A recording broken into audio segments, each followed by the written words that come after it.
les Alliés débarquent en Provence. La guerre n'est pas achevée. Et pourtant, l'actualité coloniale va basculer dans le sang.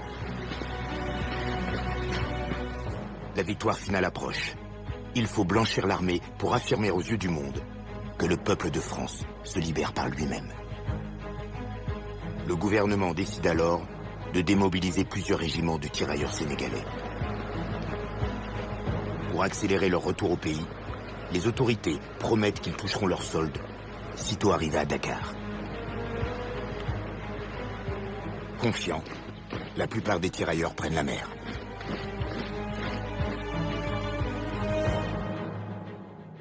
Mon père s'appelait Antoine-Jean Abibou. Et il a été enrôlé dans les tirailleurs sénégalais. Ils débarquent à Dakar. Ils sont envoyés dans un camp qu'on a préparé pour eux. Il y a plus d'1 millier de personnes dans des baraquements. Et ils continuent la procédure pour se faire payer leurs émoluments, qui étaient indus. Et à force d'insister, un jour, le commandant du camp de Thiaroye leur donne rendez-vous sur la place des armes à Thiaroye. 1er décembre 1944, ils sont réveillés au clairon. On leur demande de se rassembler sur l'esplanade. Et ils s'aperçoivent qu'aux alentours du camp, le camp est complètement encerclé par toute une série de régiments divers et variés. Pour mater les tirailleurs, les officiers ordonnent de tirer. Les mitrailleuses crépitent. Les corps s'effondrent. Et on tire sur des gens qui juste demandaient leur dû. Ce n'était même pas une revendication d'augmentation de salaire ou d'un avantage particulier. Non, c'est le salaire qu'on leur devait. Ce que je sais, sinon je ne serais pas ici, c'est que mon père s'est couché tout de suite.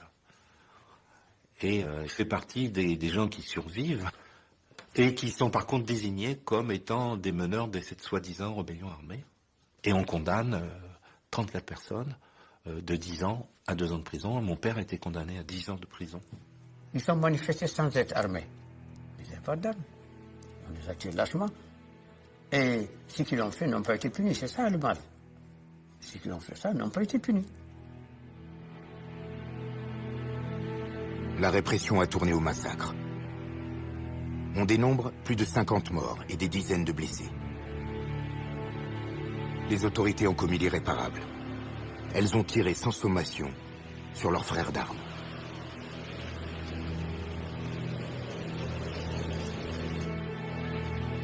Aucune image ne témoigne de ce crime. La propagande préfère mettre en scène le retour joyeux d'un tirailleur qui ignore tout de cette tragédie. Amadouba a le sens du protocole. Il prend la tête du cortège dès que les cases sont en vue. Le village est en effervescence. C'est un véritable événement que le retour du guerrier Amadouba. En son honneur, les tam-tams se déchaînent, les femmes dansent. Spontanément, le village entier témoigne son allégresse par une manifestation traditionnelle. Le massacre de Thiaroye a été passé sous silence en France pendant près d'un demi-siècle.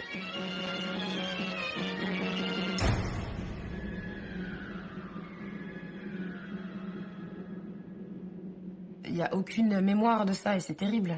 C'est terrible qu'il n'y ait pas de mémoire des événements passés, qu'il n'y ait pas de cette transmission-là. Et d'une certaine manière, les massacrés de Thiaroye, s'ils ne sont pas connus aujourd'hui, c'est comme si ils n'avaient pas existé.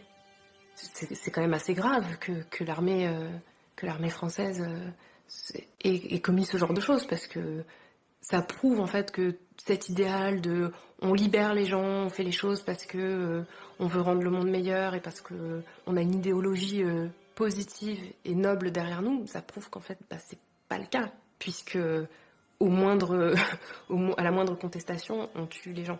Tous les débats concernant la France et ses anciennes colonies françaises, tout ça est entaché par ce passé historique et par ces différentes formes d'injustice.